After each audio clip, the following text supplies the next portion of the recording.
Falmata, 14, was abducted and raped repeatedly by Boko Haram fighters. Her trauma then continued in a camp for victims of the war. Adam Ferguson for the New York Times. Maiduguri, Nigeria. The camp was supposed to be a refuge. Falmata's life had been stolen by war ever since the 6th grade, when she was abducted from her home and raped repeatedly by Boko Haram's fighters for the next 3 years. She finally escaped last spring, slipping into the bush while her captors slept. 14 years old and alone, she made it to a camp for victims of the war, and had just settled in for the night when she heard footsteps outside her tent. A security officer's voice instructed her to come out. Frightened, she obeyed. He took her to his quarters, she said, and raped her. Hours later, after she had returned to her tent, another officer arrived, she said. He raped her, too. The same day I was brought there, soldiers started coming to rape me. Falmata said. They did it one after another. I'm not even sure those two knew about each other. Rape has been a defining horror of the war with Boko Haram, which has consumed northeastern Nigeria for 8 years and spread beyond its borders. At least 7,000 women and girls have endured Boko Haram's sexual violence, the United Nations estimates. Militants kidnap and rape young girls, teenagers and women, handing them out as so-called brides who are sometimes passed from fighter to fighter. But Nigerian security forces have also raped victims of the war, preying on the people they are assigned to protect. Dozens of cases of rape, sexual violence and sexual exploitation were reported in 7 camps in Borno State last year alone, carried out by guards, camp officials, security officers and members of civilian vigilante groups, the United Nations says. People lined up for food rations being distributed under military watch in Mainok village in Borno State, Nigeria. Dozens of cases of rape, sexual violence and sexual exploitation carried out by guards, camp officials, security officers and members of civilian vigilante groups were reported in Borno State last year. Ashley Gilbertson for the New York Times. More than a year ago, the Nigerian government pledged to investigate the allegations of rape in camps for people displaced by the war, saying that these very distressing reports will not be taken lightly. But accounts of sexual assaults in the camps are still common, including from young girls who say they were raped by soldiers on many occasions. The soldiers would come and hold me so tight, one 13-year-old girl said in an interview. She said she had been raped about 10 times this year at a camp in Maiduguri, the city at the center of the fight against Boko Haram, before running away for her own safety. They were old enough to be my parents, she said of the soldiers who raped her. The Nigerian military has cleared parts of the countryside to hunt for Boko Haram's hideouts, forcing hundreds of thousands of civilians to move into huge settlements throughout northeastern Nigeria. Many other civilians have made it to the camps on their own after fleeing Boko Haram's deadly assaults. Most of the camps are overflowing, with new arrivals every day. Food and water are often in short supply, residents say, and health workers are battling a cholera outbreak that has killed dozens. At night, the camps are dimly lit. Aid workers come during the day, but typically not after sunset because of wartime curfews. Security forces tightly control who goes in and out of the camps, sometimes coercing women and girls to trade sex for food.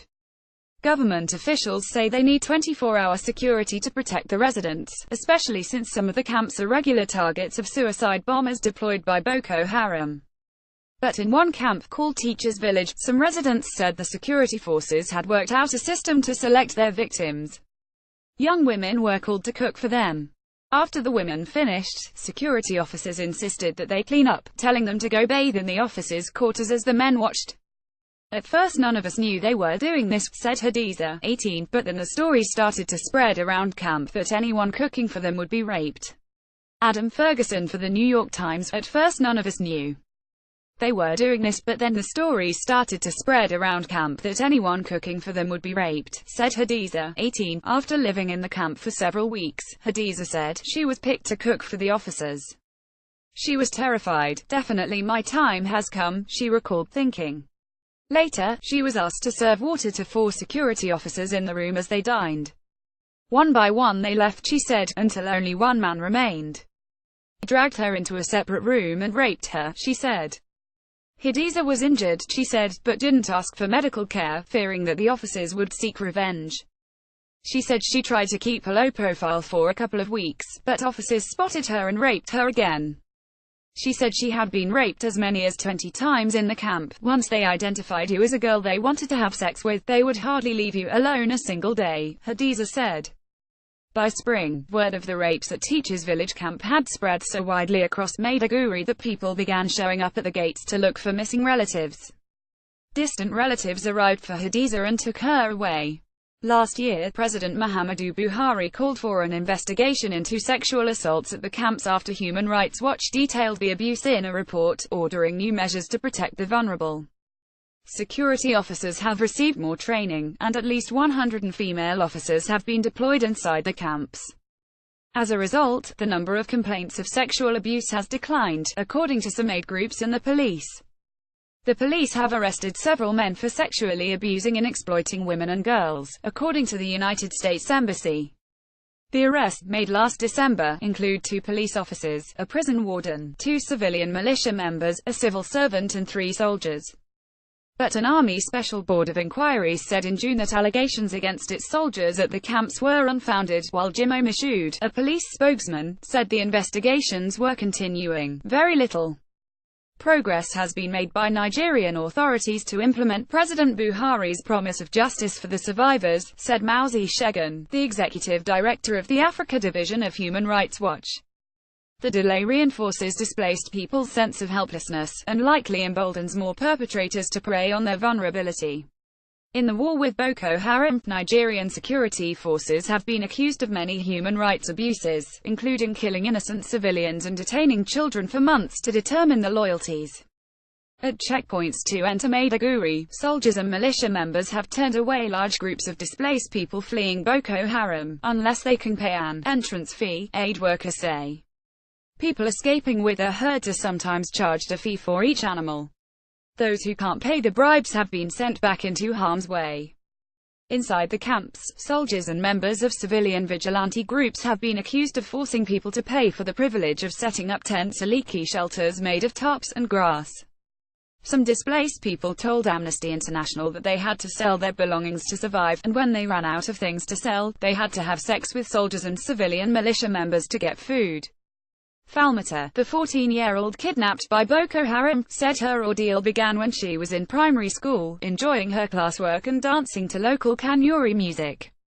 Militants stormed into her home and took her while she was caring for her sick mother. They forced her to marry a fighter, but that man died in battle a week later, so they gave her to another husband. She tried to resist, so they gave her a third.